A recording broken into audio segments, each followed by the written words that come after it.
नताशुभाशुनाशकं नमामि तं विनायकम्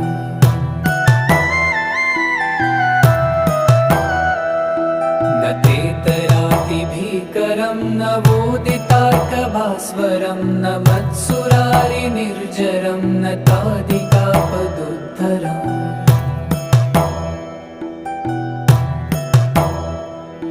सुरेश्वरं निधीश्वरं गजेश्वरं गणेश्वरं महेश्वरं तमाश्रये परात्परं निरन्तरम्